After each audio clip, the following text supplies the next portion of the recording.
What's going on, everyone? Thanks for tuning in to the Hoosier Kayak Bassin Podcast. Episode number 3 is about to kick off. We're talking to the tournament directors from all 4 of the kayak fishing trails series and clubs here in the state of Indiana. This is a jam-packed episode. It's pretty long, so we're going to split this thing up into 2 sections. So you're going to listen to part 1, which is going to be Matt Kiefer and Jason Young talking about Kayak and Indiana kayak anglers. Part 2, you're going to make sure you want to listen to that one coming out shortly.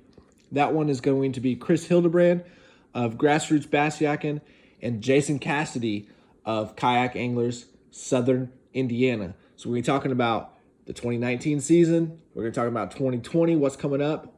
We're going to talk about what makes these clubs unique, different, what makes them awesome, and we're going to talk about their schedules.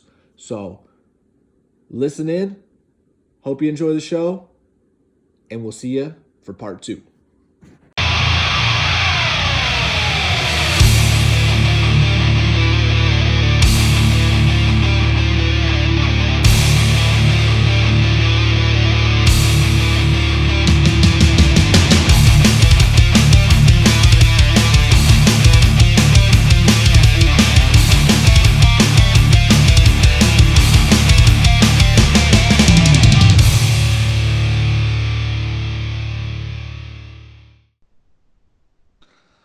Welcome back. This is the Hoosier Kayak Bassin Podcast. I'm your host, Sam Jones. Got my co-host, Alan Reed, and a host of other guys with us tonight. So thanks for tuning in. Thanks for watching on YouTube. Should be an awesome episode for you guys. So we're going to go around the house here and introduce everybody in a second. But first, how's everybody doing? Great. Doing good. It's cold. Oh, Jason's cold. Freezing. I'm ready to go fishing. Yes, me too. I'm definitely ready to go fish. Yeah, Alan might be the first of us all to go here. He's getting ready to head out of town. Headed south. I'll tell you what, this weekend, yesterday, where we were 12 degrees, wind was blowing hard, and I just had to check. Florida was 77. Oh. Yeah, made that 12 degrees feel worse. So why are you still in Indiana? Well, I do have something that pays for all that stuff, so they haven't let me leave yet. Wrapping up a few things before he heads out. Yeah. So. All right. I've got the bug, that's for sure. I got cabin fever, really bad. So well, I'm excited to talk to these about shows. Yeah. You see all this fishing stuff, and you talk all this fishing stuff, and then you walk outside, and it's snowing, and the wind's blowing, and there's probably ice on the water. A lot of places now, with as cold as it's been, so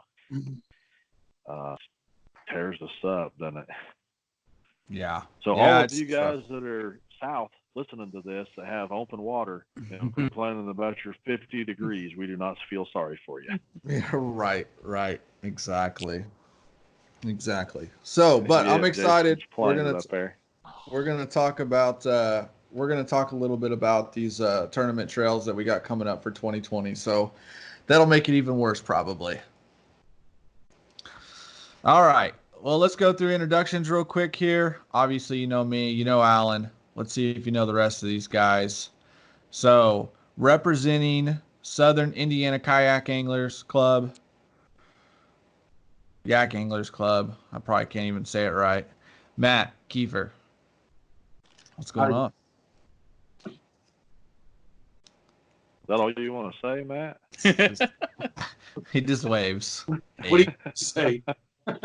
That's all he rehearsed was the parade wave. Those of you listening to the podcast, Matt just waved at you. All right, Matt's gonna be very entertaining tonight. Moving on, representing Indiana Kayak Anglers, none other than Jason Young. What up? Ready to get the season started. It's gonna be absolutely insane in Indiana. If you can't find an event to fish in Indiana in 2020, then you're not looking. Yeah. What is like one of you guys has like 40 tournaments. We'll get to that here in a minute, but there's more tournaments out of one organization next year than there was all together last year. It's awesome. It's so exciting. I can't wait. Yeah. Yeah. I want to fish them all. Right. Exactly. All right. Down there in the extreme southern end of the state, Jason Cassidy, representing Kayak Anglers of Southern Indiana. What's going on, brother? What up? I wish it was a little further south, but it's not. So we're still in Indiana, so we're still cold. Yeah. We're not too far down there. We've been fortunate this year, though. We've been fortunate. Oh, yeah. Yeah, we did. The good Lord has blessed us with some extremely warm weather. So, but we wouldn't be Hoosiers if we didn't complain about the weather. So that's what we're doing right now. Right. Exactly. So I didn't ask the other two, but we'll file back here real quick. Matt, where are you from, bud? For the listener. Evansville, Indiana. Evansville. So All right. I'm about as far south in Indiana as you can get without crossing that Ohio River. Yeah, he's definitely got the most southern home. Gotcha. And Jason Young, where do you reside? I'm in Muncie. Muncie. East Central. Watch out. Jason Cassidy? JC? Morgantown. All right. By Nashville, Indiana. Most people know where the Leafs change colors and go watch them. That's where I live at. Right. Shockers. Right. Yeah. Awesome.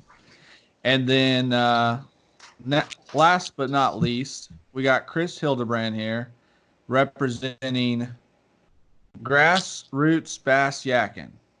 Right? Yes. Long form, short form. We've got different ways of pronouncing it, but grubby, gerby, grabby, goobers, whatever you want to call it. Call it whatever you want. We'll be good. Chris, where are you from, bud? I actually live in Evansville, same as Matt does. Okay. Yeah, Awesome. another guy soaking up the heat down there. All 18 degrees of it. The water's freezing down here, so that was a little hard to see this morning. Oof. Right. Yeah, it is. Everything froze over the weekend around here too. So hate that. I'm not an ice fisherman by any means. So all right. Never done it myself. Yep, never done it. Either. I've done it a couple times, but it was not safe, and I shouldn't have been doing it. So, all right, cool. Now that we got a basis of who everybody is and who you're representing, since we got two Jasons in the house, Jason Cassidy, we'll refer to you as JC tonight. Make it a little easier. JY just doesn't have the same ring to it, so we're gonna go with JC. They call me J-Yo at work because we J-Yo. At one time we had three Jasons on the team I work on. We had a Moore, myself as Young, and a Hauser. So we had J-Mo, J-Yo, and J-Ho. I love it. All right. Well, now we'll have J-Yo and JC. So there you go. There you go. Huh. All right. Well, thanks for tuning in, guys, and listening. We're going to be talking about the 2020 season, all these clubs and organizations and what they got going on, what kind of makes them great, what makes them different. And we'll talk a little bit about their tournament schedule as well. And we'll have some general conversation about kind of the atmosphere of the kayak space here in Indiana. So thanks for tuning in. And guys, thanks for joining and being a part of the conversation. Certainly. Hey, thanks for the invite. All right. So we're going to start off with Matt here with Kayak. But first thing I want to do is recognize Thomas McNulty. Right. He has been the tournament director here for at least co-founder of Kayak, right? Going back to when it started, and tournament director here the last couple of years. He's had a job change, has some things going on with his family that, he's kind of reassessed things and taken a step away. And so, we kind of got together as a group of admins and said, hey, who wants to step up here and take on that role of tournament director? And, Matt said he'd do it. I don't know if he's, regretting that yet or not, or if it hadn't been long enough. Yeah, it's only been a couple days. Right.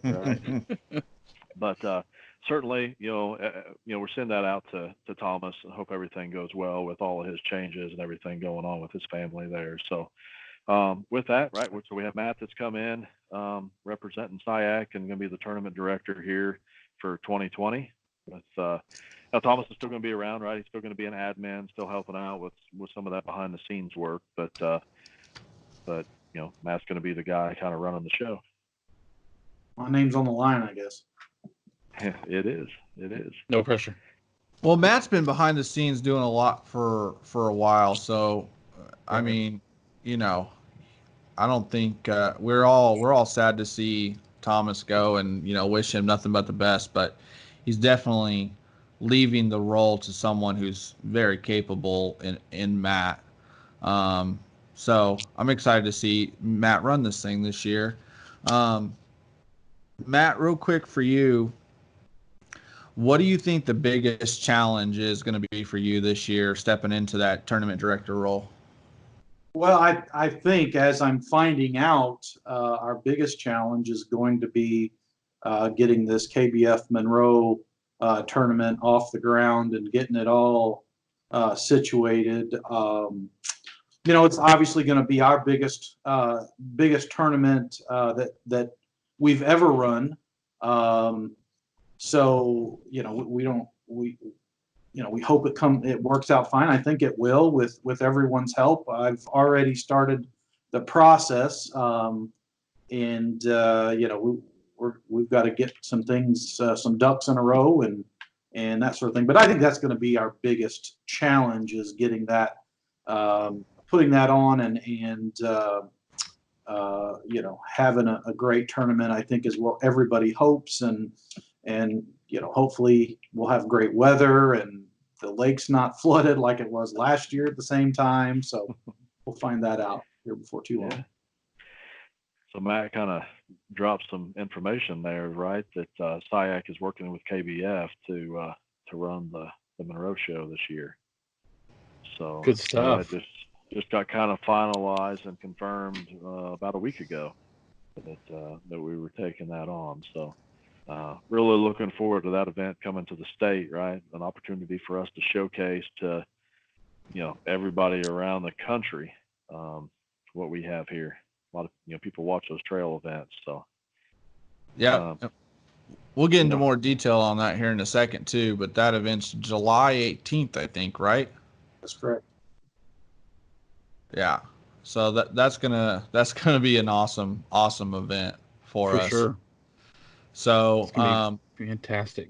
Yeah, and I think we'll probably spend a couple minutes talking on that here in a few minutes. But real quick, Matt, let's talk a little bit more about SIAC and what makes SIAC unique. So you want to kind of run through the format there and kind of what the club's all about? Well, I think traditionally we've followed along the lines of what KBF has, as far as the rules go and that sort of thing, as far as their rules and whatnot. But where we've deviated is a lot of our members have not been able to do a single day tournament, or they wanted to have multiple days or even month longs. And so traditionally we've done, up until this year, we've done 3 month-long tournaments. April, June, and August, at least for the last couple of years. And that's going to be a change this year. While we're still going to do one monthly online, we're going to do our typical, we do a nocturnal, then we're going to do a weekend. And because of the KBF Monroe, we took one of those away, and we're going to have that, that in July. So, our group is fairly small, comparatively speaking, to, let's say, IKA, but down here in the southern end of the state, there's less water. So we kind of tend to have some more open events to where you can fish any Indiana public water. But then we fill in with, every year we fill in with a few of, on-site tournaments. Absolutely. So let's run through the schedule real quick, and then we'll hit a couple of the highlight points here with you. So the first event, I want to bring some attention to this one because this is an important event for SIAC every year, and this is a charity event, and it's the Heroes on the Water event. And this is a month long, like you were talking about, and it's all Indiana public waters are available to fish. So tell us a little bit about how this all got started and the reason behind all this. Well, I think KBF has always been a big follower and supporter of Heroes on the Water, and one of our founders, Brad Montgomery, was a former member of the military, and so he wanted to have a tournament where we could contribute, and we've kept that up. We appreciate the military. Both of my brothers were in the military, and so we want to support those folks and get them on the water. And so we do everything we can to have a big turnout. And so we've traditionally picked where we have our largest turnout, usually the first event of the year, as our Heroes on the Water tournament. For every entry, we give $5 of that to Heroes on the Water. So we've done pretty well for that, and given them quite a bit of a donation every year. Awesome, love it. So that's pretty consistent across all kayak, organizations, right? There's a lot of charitable things that the kayak community does, whether that's Heroes on the Water or some of the other military organizations, or we have the food drive for the Turkey Bowl, a lot of things like that, right? The kayak anglers really step up to the plate and really give to those kind of things, and that, I think, speaks a lot to the people that are in our sport there. Yeah, couldn't agree more. Love the community, and that's what this is all about. That's why we're doing what we're doing right now. So absolutely. So for the sake of time, I'll run through this schedule real quick, and then maybe as a group we can kind of hit on some of these highlights. So moving on from the charity event, the month long, we've got a single day event in Warwick County. I know there's still some stuff up in the air on that one, so we can't for sure say exactly what bodies of water will be fishing for that event, but it will be in the Warwick County area. So that's Evansville, right? That kind of area. Yeah, North of Evansville. Linville, right there. I mean, that's still up in the air, and hopefully that gets pinned down pretty quickly. But that if the spot that we hope that doesn't get locked out, if it gets locked out, then there's a good chance we have to move that tournament, because there's not a whole lot of other water to have that tournament on, or Gotcha. at least there's not as much as what we would like. Is it all still political? I mean, is it just? Yeah. In fact, they're having a meeting tonight, and I'm not sure if they're going to discuss that, but there is some behind the scenes work by one of our admins that has been pretty fruitful, but we've not gotten any final word yet. So we're holding out hope that they're going to see, that we're going to help, and we're not trying to hurt the environment. And I don't know what all they're trying to accomplish, but there's some issues there, so we'll just leave it at that. I'll just say, because I'm the one that's had the conversations with the state on this, right? So, right, we're dealing with regulations that have been in existence long before kayak and the way that we do things with catch photo release were ever even thought about, right? So the conversations I've had with the state, right, up to first, second, third level kind of supervisory people, right? They're in support of what we're doing.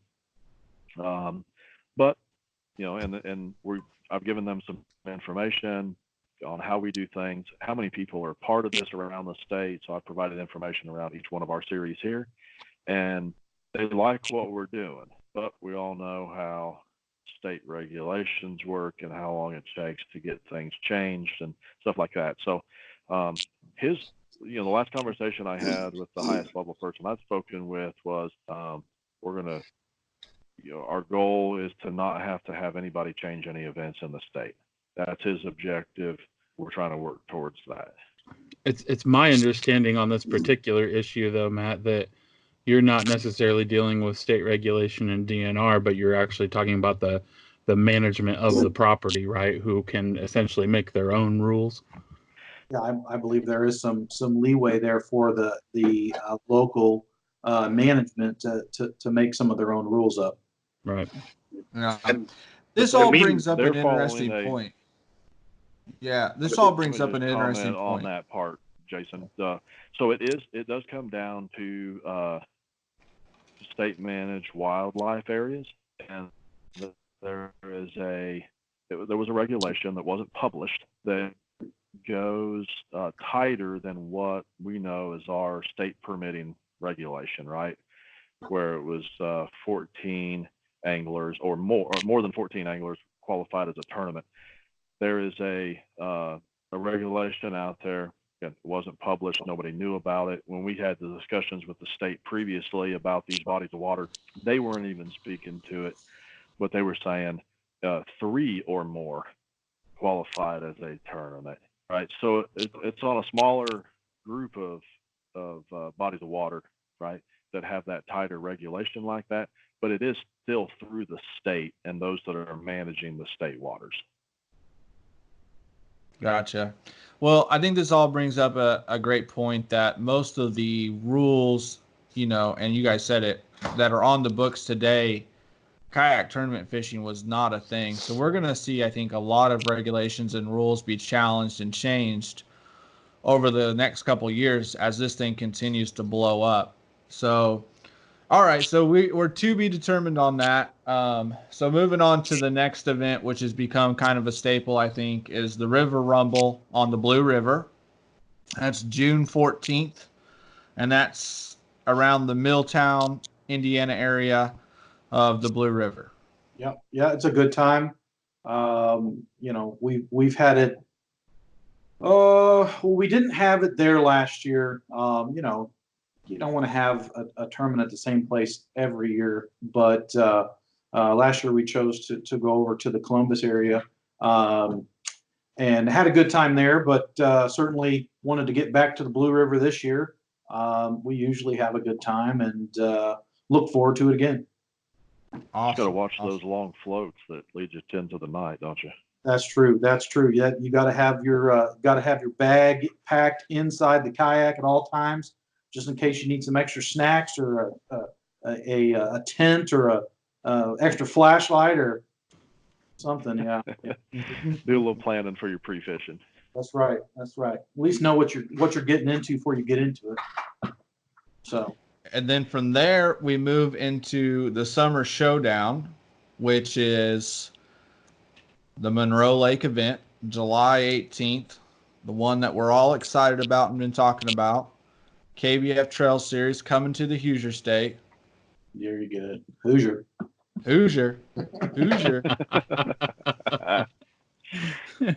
All right, we can tell the story. So prior to the podcast, I was getting called out for the way that I say Hoosier or Hoosier from time to time. So that's why they're all laughing at me. I can't ever get it right, and when I try to get it right, I usually say it even more wrong. So, but anyway, back to the tournament. KBF Trail Series coming to Indiana for the Monroe Lake event. This is going to be the second stop, I think, in this, or the third stop in the Central Division. For North Central Division, which is awesome. Monroe is the best I don't know if it's the best it's ever been, but it is fishing really, really good right now. In fact, that was kind of like the talk at the expo this weekend with all the local bass guys just talking about how great Monroe is right now. So Yeah, I don't I'm think you were even supposed more to say pumped that up. here. Yeah. It Oh, was kind of one of those, hey, quit talking about Monroe so much at the show this last weekend. Mm-hmm. well, it's fishing good, and we want people to know it's fishing good because we want people to come. Yeah. Yeah. Always cracks me up when they think there's secrets. Yes. I know. It's funny. Just every time somebody starts talking about it, it's like, hey, quit saying that. We don't want anybody to know that. Well, I didn't tell them where the bass were or why the bite was so good. I just said it is good. So what do you guys think of that, right? A tournament coming to Indiana like that. So it was exciting. I think it's testament to all the hard work that y'all have done and in the state to really promote the sport. I think the numbers that we're all seeing at all of our events throughout the year have generated some of that excitement, and it'll be great to see how this plays out.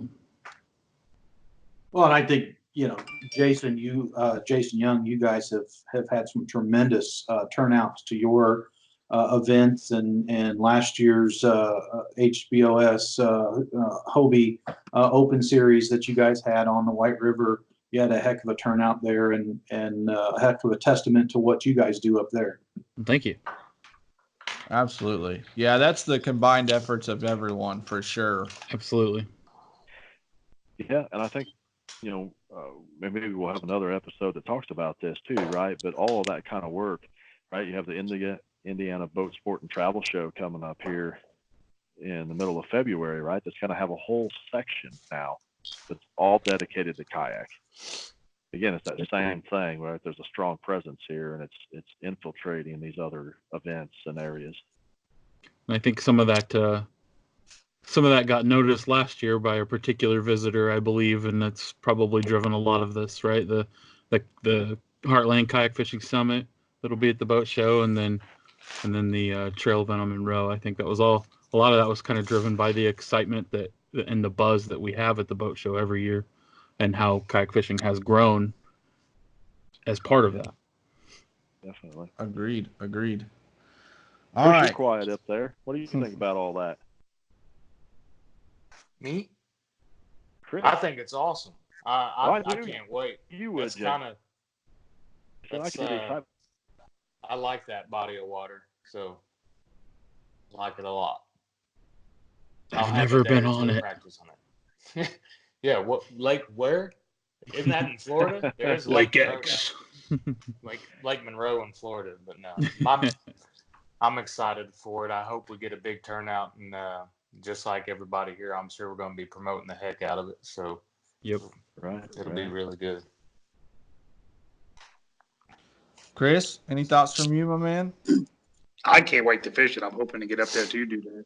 I am glad that SIAC was able to jump in with KBF and get together with that. I think that'd be great for them too, getting them in here. It should be a good turnout for us. Awesome. I agree, guys. I agree. I'm looking forward to it. So, and then from there, SIAC is going to have a little weekend event, a little nocturnal event. The Nocturnal Bass Buster, July 31st through August 1st. Now, correct me if I'm wrong, you get to pick either Friday night or Saturday night to fish, correct? That's correct. And it's right there on a full moon, so should be a good time. I know we had a good time last year, and someone here happened to win that one.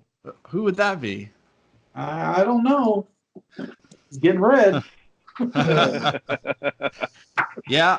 I had a good night that night for sure, and that was fun. And I'm looking forward to that one again, trying to defend that title. What lake was that on, Sam? Oh. It was on Monroe. It's Monroe. Yeah. I had one fish come off the board that would have put me 2 inches above you, but I couldn't keep it. Yeah, well, we all had a couple fish come off the board that night. I lost a few as well. So, oh man, is the smack talking already going? Might as well. From this event. Second place 2 years now. I got to win it next year. Yeah, I'm good. That's one that I see. I've made it pretty clear. My goal next year is to get Angler of the Year in Kayak, and so that's one. When I look at the schedule, like that's the one that I feel like, all right, that's one I need in order to do that. So I'm not going to give that one up easily. It'll be a good night. Yeah. So, I have to say it was fun. Being out on the water all night long. Now I've fished late many times, but into the wee hours of the morning and all night long from dusk till dawn. I got that photo of the sun going down, and by the time the sun came up, I didn't care whether there was a photo, but I saw the dang coming up. Well, I caught my last keeper like, I don't know, 20 minutes before the tournament ended.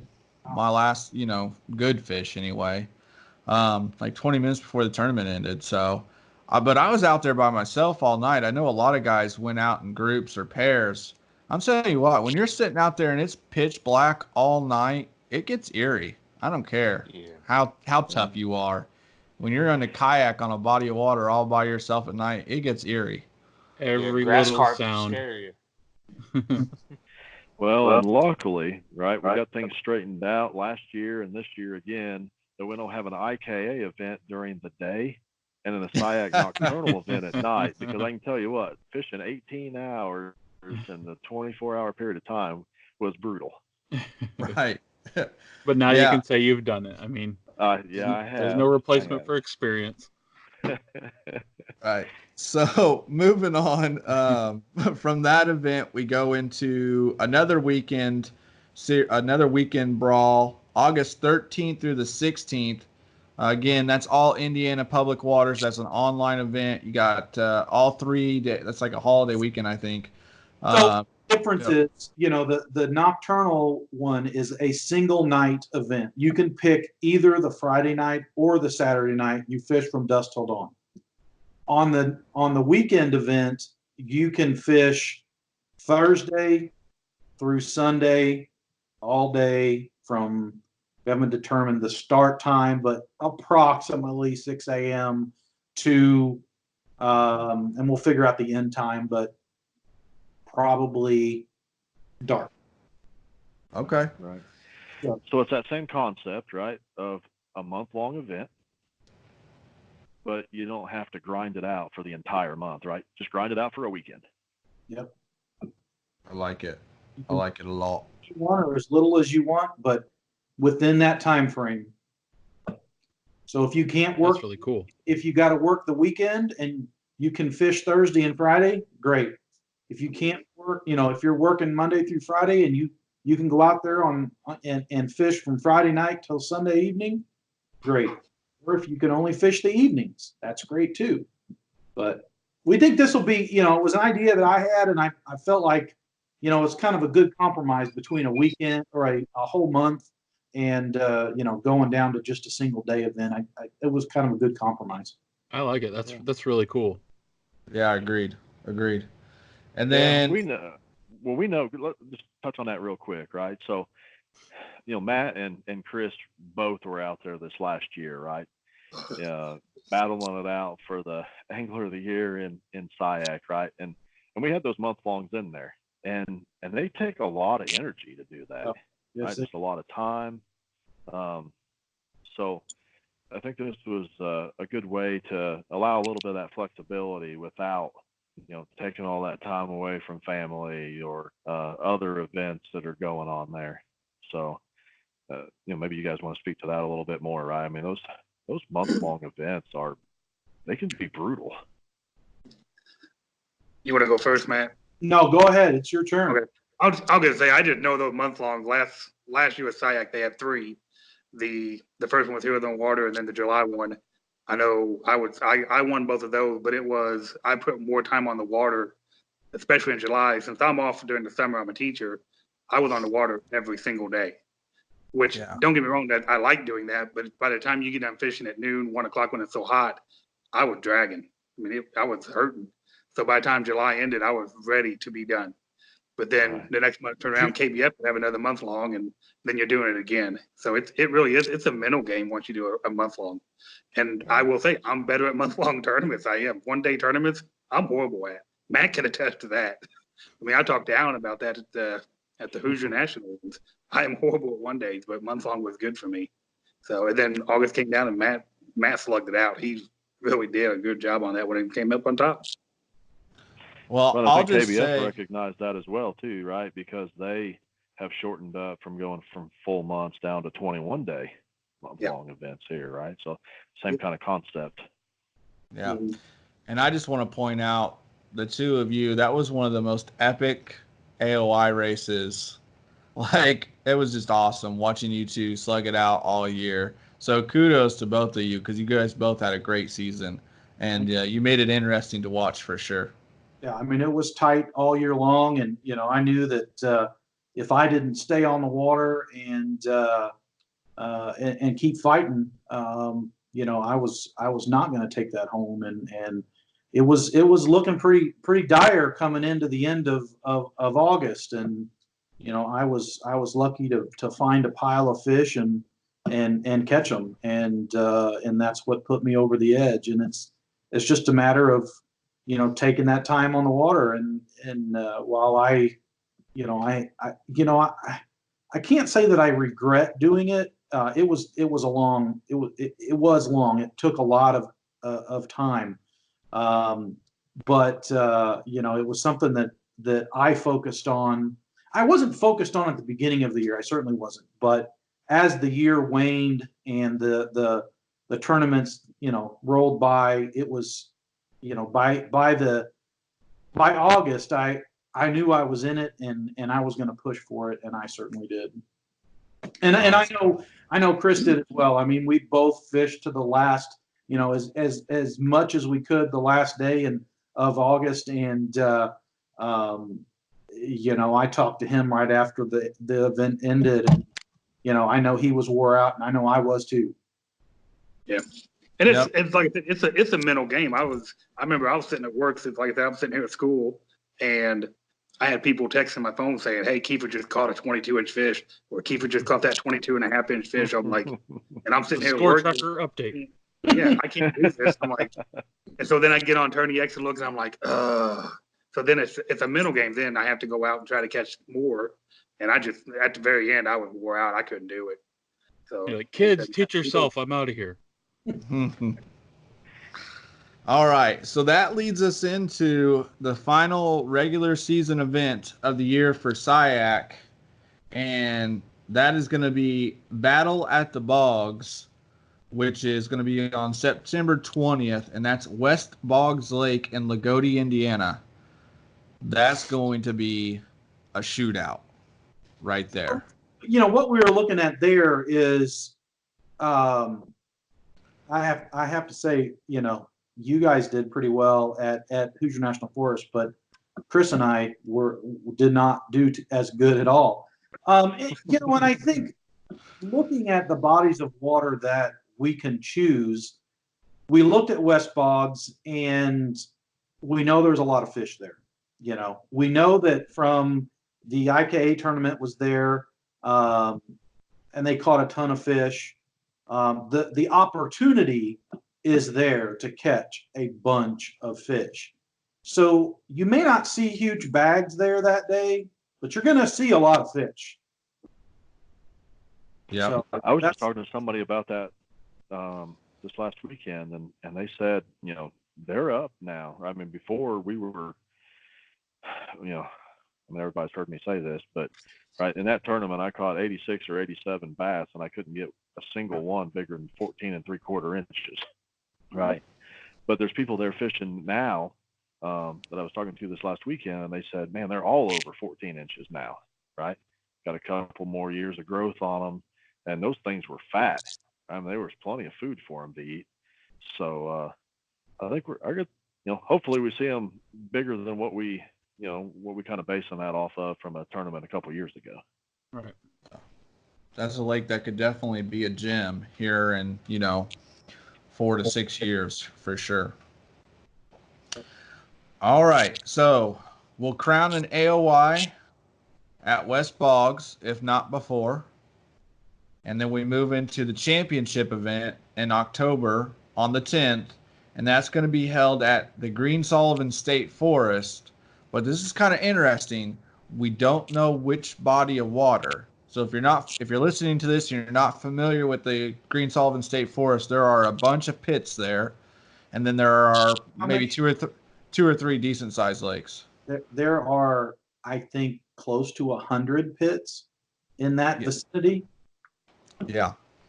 And some are not very big, certainly, and are probably not going to be in the running. But there are a bunch. There's a lot of water there. Yep. So let's talk about that for a second real quick. So, you can go out there and you can practice all you want and never hit all the bodies of water like you just said. But going up into the tournament, when will we know what body of water we're fishing? Well, we're going to know the night before. The night before. Wow. Yep. That's fun. We may decide to give a handful of clues, or we may give a handful of lakes but that's undecided yet. We may just wait till the last minute, and as admins, we're not going to know. We're gonna draw. I don't, because us admins are probably going to be fishing that. It's not really going to be fair for everyone if we're not in the same boat, right? That's yet to be determined as far as how we choose it or which ones we pick. But certainly it might be weather dependent. The biggest lake up there, Bass Pit, is a wide open pit that I hear gets pretty bad when the wind's blowing hard. So that may be one that we can't choose. But certainly there's a lot of water up there, and whether it happens to end up being one or two bodies of water that are close by to one another, I think it's going to be a good event. I think it's going to be a fun event, and one I think we'll look forward to. Awesome. Yeah, I'm pumped up for it for sure. So, great schedule. You guys did an awesome job this year. It's obvious that you took into consideration, all the factors, and I got nothing but good things to say. Anybody else want to comment on the schedule or have any questions about it from any of the other tournament directors on tonight? I think you guys are going to really enjoy the blind draw for the lake. We've done that in the past and always gotten really positive feedback from the anglers. They all really enjoyed that, and it's a really neat and adds a little bit of excitement to it, right? So that's really cool.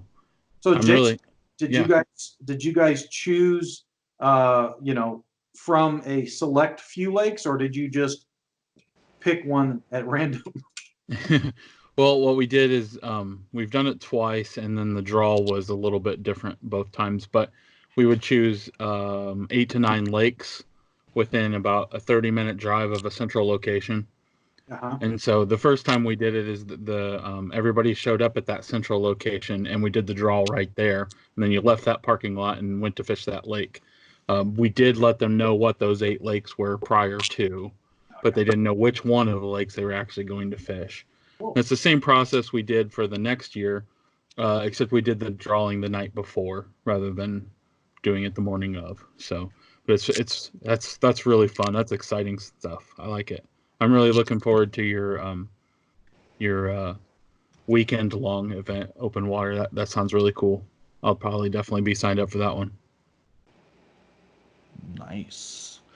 All right, so there we go. That's the SIAC schedule. Real quick, Matt, if somebody wants to get involved, they just listened to this, they heard the schedule, and they're like, I want to be a part of it. How do they go about entering these tournaments and being a part of SIAC? Well, the first thing we'd like you to do is come join our Facebook page. It's Southern Indiana Yak Anglers Club, SIAC. And you can just search it on Facebook. You'll find it. You can go to Tourney X. We have all of our tourneys through Tourney X. And but we would like you to come and join Facebook, join our group, join the conversation. We have a great time on there. We're always promoting, what we're doing and who's catching the fish, and we have a good time on that page. And so come and join us. Awesome. All right. Well, guys, we're going to move into the next series here. But before we do that real quick, we're going to take a brief break, and we'll be right back after this. Put the brakes on, I heard. Yeah, All right, guys. That's not the type of break I thought he was talking about. Yeah. Guys, if you need to take a quick second or anything, go ahead. I've got to switch something out real quick because I'm having internet issues. And then we'll move back in. I'll be just a moment.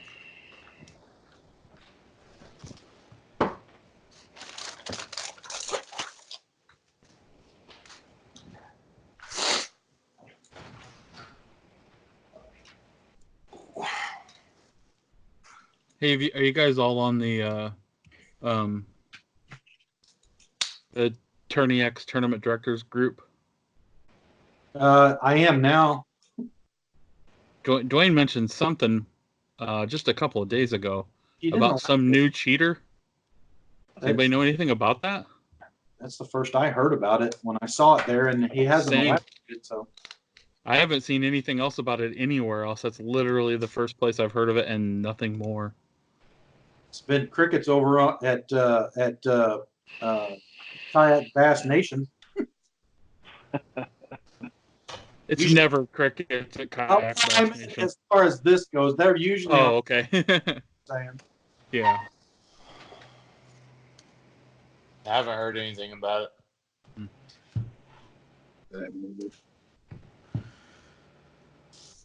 All right, everybody ready to roll?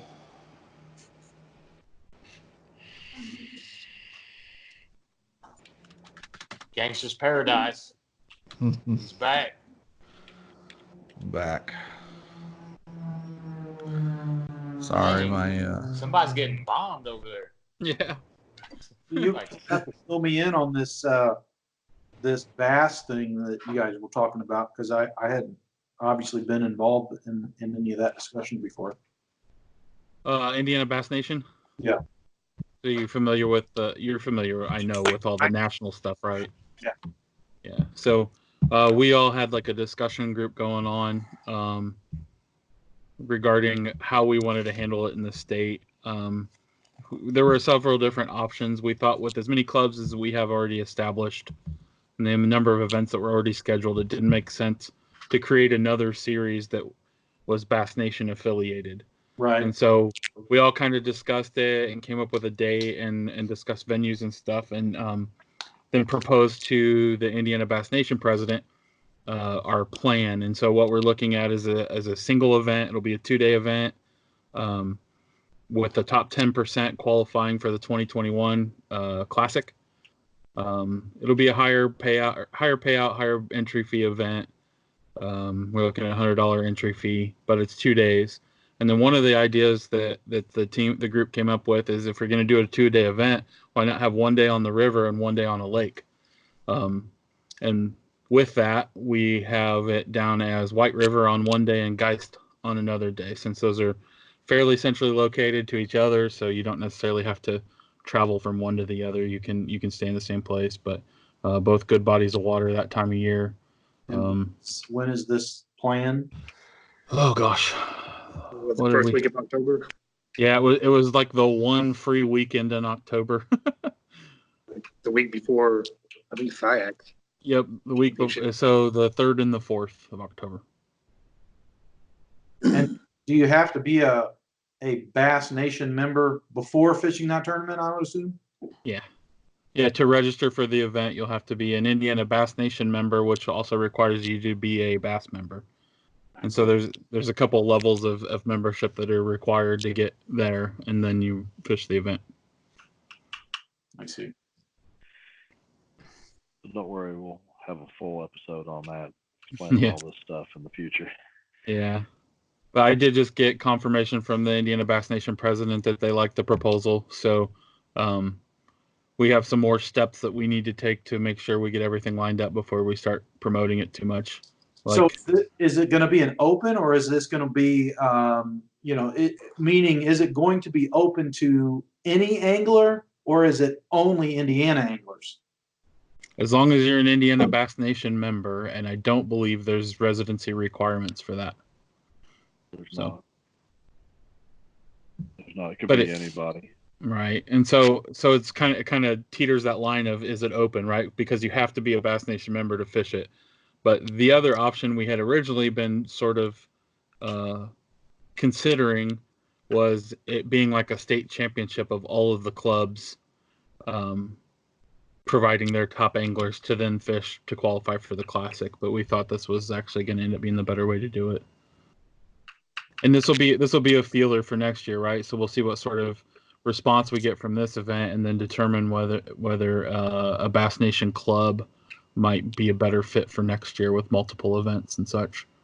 Just to do this first year as a feeler, it's pretty common. I think there's a lot of states that are doing this right now. Just having that single championship event. Interesting.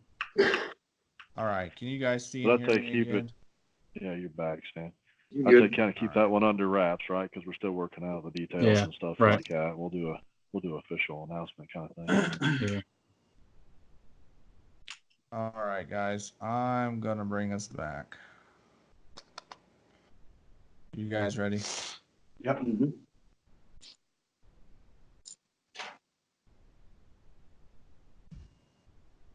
Didn't like my countdown. I didn't hear your Paying countdown. attention. I did it with my fingers, man. Oh, sorry. I was. This is high quality production. Yeah, it's real high quality right now. Everything is going wrong. Well, you're trying to feed 5 video streams. I'm sure it's a little Yeah, wacky. and I'm having issues on my internet end, so. You're not on wireless, are you? Huh? No. Are you on wireless? Okay. Yeah. Now I'm running on a hotspot. Well, that's going to be great. Yeah. Yeah, it'll be good. It's like 5G. Trying to fix your electricity by shoving a fork in the outlet. All right. You guys are talking foreign language to me. Moving back to the podcast. Here we go. You guys ready? Wait, did you just say you have 5G? Yeah. You live under the tower? That's Huh? Greenwood. Everything's under the tower. Didn't you hear the flyby that went over his head? Yeah, I live right by the Greenwood Airport there. All right, bringing us back. Here we go. All right, everyone, we're back. Thanks for hanging in there during the break. And now we're going to move right into Indiana kayak anglers with Jason Young. So, Jason, let's talk about it. Well, we had a great 2019. Just incredible turnout from all the anglers. Had a great season. Lots of great fishing. We had 141 unique anglers last year. Had a 72 angler average across our 4 regular season events. Just had a blast. I can't say enough about last year, and it's helping me get really pumped up for 2020. This weather's not helping, but our 2019 is helping me get pumped up. So we actually went to 5 events this year. So we're going to do 5 regular season events plus our championship. Plus our anglers will have the opportunity to qualify for the Crossroads Kayak Bass Team Classic, which will be in Illinois again this year, unfortunately. And also we've just recently kind of lined things up with a new national-ish event, the All-American, which is put on by Moyak. And so we'll be sending our top 10 anglers to that too, or they'll have the opportunity to go fish that. So that's exciting stuff. Just really looking forward to 2020. Hope we can get some new guys here. Hope everybody that fished last year comes back. We're ready to get it rolling. Unlike some of the other series, we do all live events, all single day on site, single body of water events. So that maybe differentiate us a little bit from the other clubs, but that's the way we've done it in the past and the way we're sticking with it. So we're starting out April 25th on Wawasee. Wawasee is kind of a hot spot for northern Indiana fishing.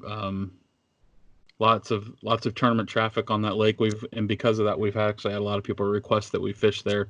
We've always kind of balked at doing a kayak event there, just because of boat traffic, and it is a big body of water and can get nasty if the boat traffic's been bad. But we're going there early in the year that I don't think we're going to have much of an issue there. There's 3,000 acres of water to fish on Wawasee and about another 400 acres on Syracuse, which is a lake that's attached to Wawasee. There's 2 launch locations for this event, one on one end of Syracuse and one clear on the opposite end of Wawasee. So that sets up really well for us. It's some natural water fishing, some natural lake fishing. I don't know how you guys all feel about that. Are you guys all reservoir guys? Guilty. I fished wherever the money is, so. Well, we'll have some. Looks like Hey, we're what going are to we be fishing fishing in for your up there? office there. Yeah. If you just cash those checks behind you, Alan, then you wouldn't have to worry about taking other people's money. Yeah. What was that question? Hey, so what are we fishing for up there? What species? There's largemouth and smallmouth in those lakes. Right. So that'd be a little bit different for a lot of people, right? We don't do a lot of lake smallmouth fishing here in southern Indiana. Probably not. Yep, they're both in there. They're really fun lakes to fish. That'll be pretty early in the year, so you probably won't have a whole lot of vegetation growth at that point. But you'll have it'll be there. It's just not going to be as thick as it will be later in the year. But a lot of shoreline to fish, a lot of flats and points that are probably going to be key to that event. It should be a good one. We're really excited to finally get that one on the schedule. It's been kind of in our backlog for a little while, and finally glad to get that one out there.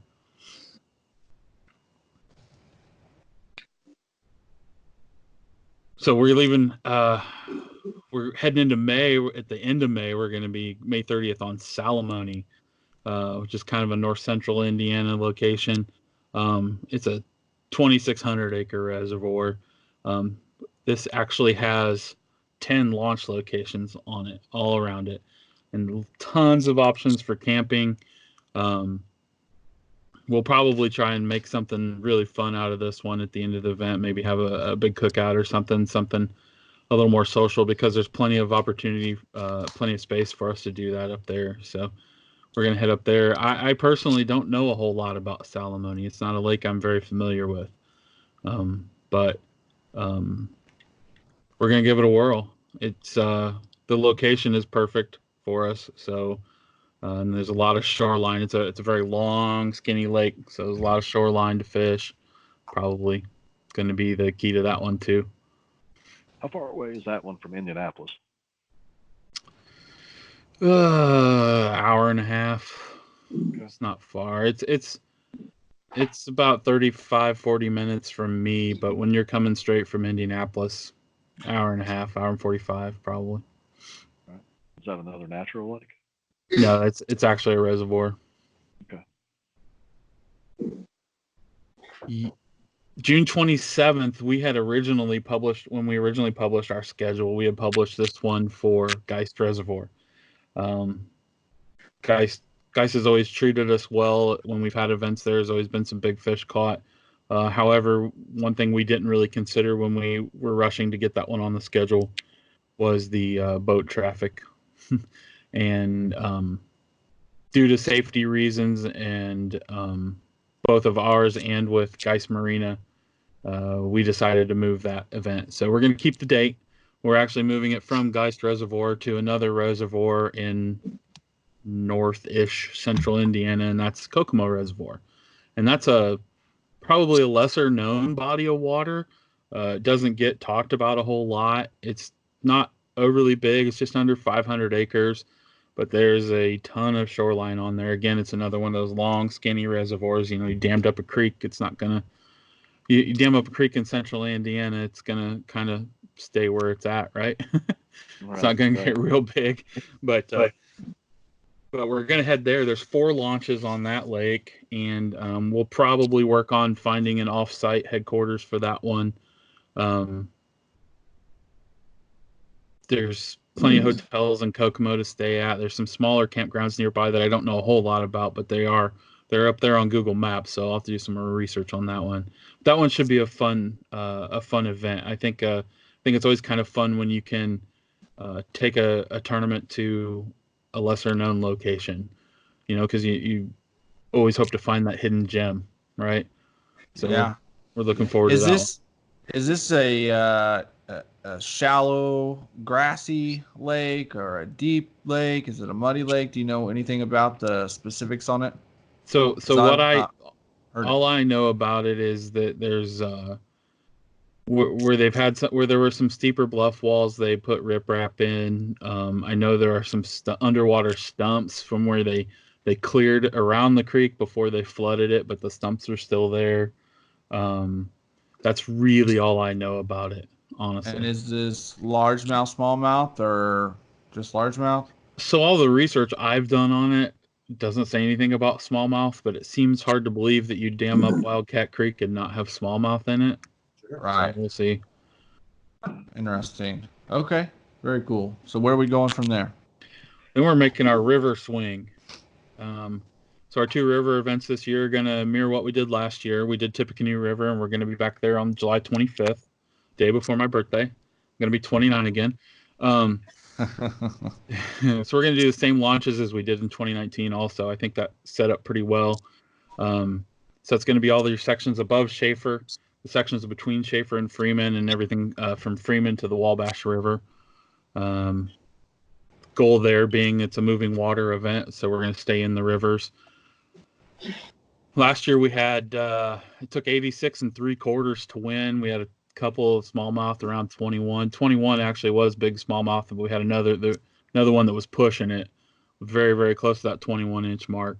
And we have 57 guys show up, so I think we can see that turnout again there. Again, I think everyone had a good time, and anyone that fished with us last year is probably looking forward to having that event back on the schedule. Well, that was one that we were following, right, and getting the updates out, across the Hoosier Kayak Bassin page. And, our winner from that event still had a small fish on the board. Yep. So over 90 was definitely a it was there. It was definitely there. That river definitely showed out for our first time going there. You always hear, we all know about fish stories, and probably everyone listening understands how fish stories work, right? So everybody's, oh yeah, I caught 17 pounders and all this crap, So you always heard about Tippecanoe River, but it was nice to get some anglers on the water to officially show out like they did. Right. Nice. That was one of the things that a lot of people don't recognize about Indiana, right? Is that we have really good smallmouth river fishing. Yep. Absolutely. All right, moving on from there. And our last regular season event, August 8th on the White River. Imagine that, right? I think we've been staple. Yeah, you've got to, right? That river fishes absolutely amazing. Every year it gets better and better and better. 2019 was no different. It took 88.5 to win that one, 20.5 big bass, but just a lot of, I think the top 10 were pretty well stacked up there in that event. And it's also just, I'm actually still kind of speechless about the turnout at that event. We had 92 anglers show up to that. And we had anglers from Tennessee, Kentucky, Illinois, Michigan, Ohio. And I know Matt may have mentioned it earlier. I think a lot of that was because of that being a Hobie Bass Open Series satellite event. That helped the interstate draw, and I think the fun thing about that is the tournament went well. The fishing was great for most people, and so hopefully what Alan was speaking with earlier about a lot of people don't know that Indiana's got some good river smallmouth fishing. Well, now maybe some of them do know, and so that was a good thing about this event. So we're going back there August 8th. Gonna be the same as it was last year. I don't have any reason to change anything. Last year we were anticipating a bigger turnout, so we expanded our boundaries a little bit. We went up to Anderson in the north and went to near downtown in the south, which was a pretty significant expansion over our boundaries on that event. We'll keep those for this year. There's no reason not to. That's kind of your flagship event, right? I mean, Yeah, everybody knows and associates IKA with Wright River. And there's a lot of people who their first event fishing with us, and often their first event fishing a kayak tournament at all is that event, just because they already fish the White River a lot and they love fishing it. So why not go out and have a little fun, little competition? So yeah, that one's probably going to stay on our schedule for a while. Right. Very cool. You know, I'm sitting here and we're talking about these schedules, and I'm thinking about the different clubs and organizations we have. And forgive me for my ignorance here, but is Indiana Kayak Anglers the longest standing organization in our state? I think so. Do you remember when you were founded? I get asked this a lot, and I should know better, but I think so. This all started out with Nathan Pickering, started Central Indiana Kayak Anglers. Man, I'm thinking 2013-ish. Wow. And that lasted about a year, and then we decided to expand into, I helped him out with that one, and we decided to expand it a little bit and just become Indiana Kayak Anglers. So I think this is our 6th year, I believe. Very cool. So. And running strong too, and growth every year it looks like. So doing something right over there. So along those lines, I got a question for you, Jason. Yeah. We asked Matt as a new tournament director. You know, Jason's a new tournament director, or JC as a new tournament director. Chris coming in is new to the administrative role and tournament director kind of position. So as a guy that's been doing this for a while, what's the biggest challenge you come up against? That's a really good question.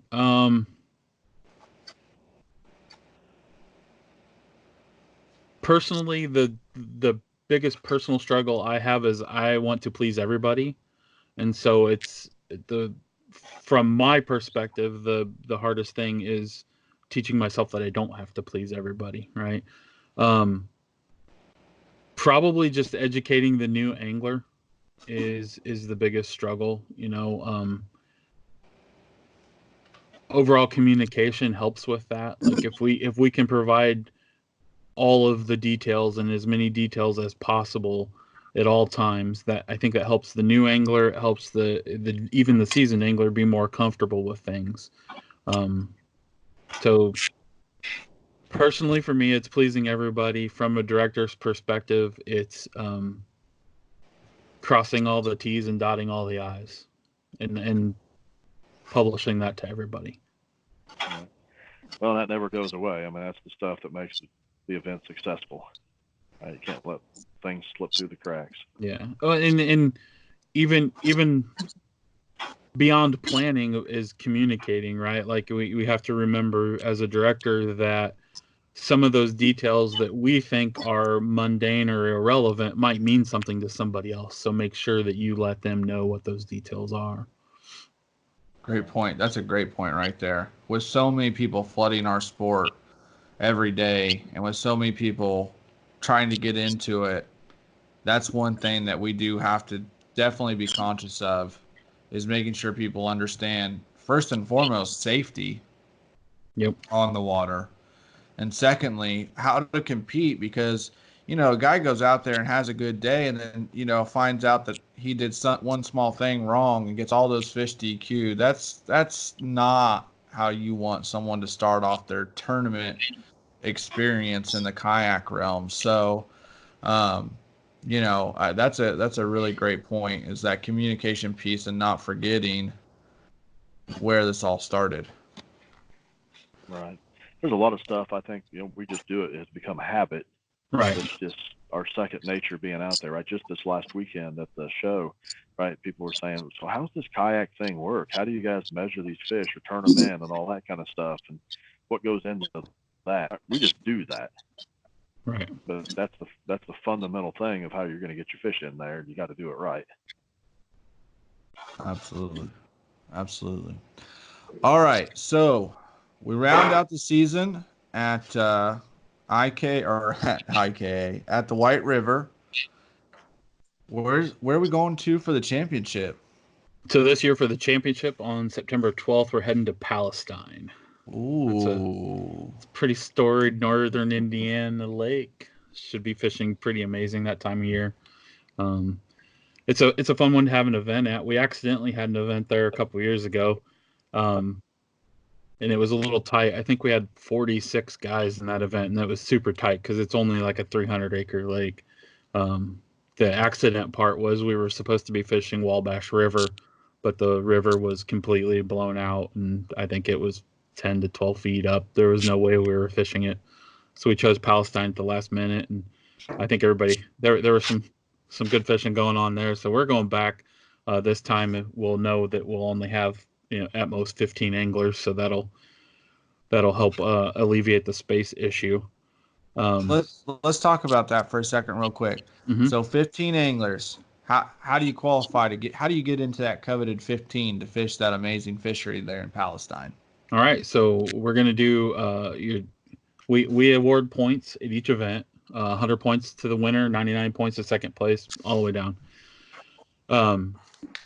So far we haven't had more than 100 anglers. Otherwise, I'm not real sure. We'll have to shift that somehow, but just start over. So then the guy in 100th place gets 100 points. I don't know. So we award points, and then you're at the end of the regular season, your score is your best 4 of 5 in your regular season. So then we'll invite. Let me back that up just a second. If you win an event, you're automatically qualified for the championship. So that should give us at most 5 victors from the regular season events. So those 5 Unless will be Aiden Darlington wins 3.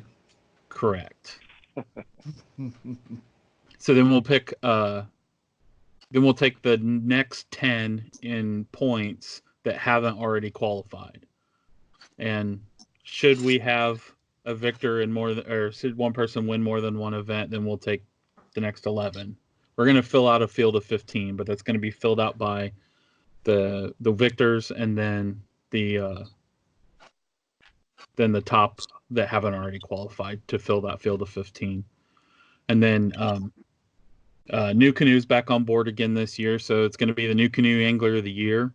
And that will be your points going into the championship plus your points from the championship, and that will determine the Angler of the Year.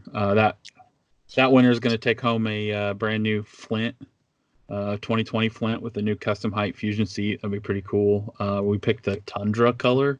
It's pretty neat if you guys haven't seen that one yet. Nice. So that'll be going to our Angler of the Year. So that's one of those little subtle differences, right, between the two clubs when we're looking at SIAC and IKA. You guys are all single day events plus a championship. SIAC has, they're doing a few different events, but your guys' AOY is determined at the championship, whereas in SIAC, it's based off those regular season events. So you've got AOY crowned at that last event, if not before, based on points. Whereas in IKA, you got to make it to the championship, and then you determine your AOY and your champion there on Palestine in 2020. So that's one of those little differences that make these clubs unique. And I always love seeing how these clubs, formulate their AOY and their championship races. Sweet. All right. Well, it just kind of speaks to we have a lot of different options that fit different people's desires. Absolutely. The variety we have in this state to fish, and I may have mentioned it earlier, that if you can't find something to go have fun on a weekend in a kayak and win some money, then you're just not looking. There's so much opportunity, lots of fun. It's exciting to just sit back and watch, let alone be a part of. Absolutely. And even if you want to go, you don't want to chase Angler of the Year, right? Go fish some of these great fisheries that are on these schedules. That's right. 100%. Well, there you have it, guys. That's the end of part 1 of the Tournament Directors podcast series that we're doing. Part 2's coming up. Again, that's going to be with Jason Cassidy and Chris Hildebrand talking about kayak anglers of Southern Indiana and grassroots bass yakking. Going to be a great show. Both of those clubs doing different things, but really cool things. Giving back to the community in some ways and coming out with some new formats. So you guys are going to definitely want to tune in for that one. And then, of course, this show is supported by TRC Covers. Got to give them a shout out. Make sure you go check them out at trccovers.com. They sell, hands down, no questions, the best fishing rod protection on the market. It floats. It actually protects your rod with rod tip protection. The ends are dipped so they don't get caught on your guides and your rod tip doesn't bust through them. Your guides don't pop out of the braid. They're customizable. Really great stuff. And they got some other really great products as well. So make sure you check them out. trccovers.com. And if you use code HKB10, all uppercase, HKB10, at checkout, you'll get 10% off. Appreciate you guys doing that. That helps support the show so that we can keep bringing you guys great content. So make sure you check them out. We got some new sponsors coming down the pipeline. We'll be announcing those soon. So stay tuned for that as well. In the meantime, go out there, be safe, have fun, get ready, because fishing season's about to kick off. And we'll see you on the next episode, part 2 of the Tournament Director Series.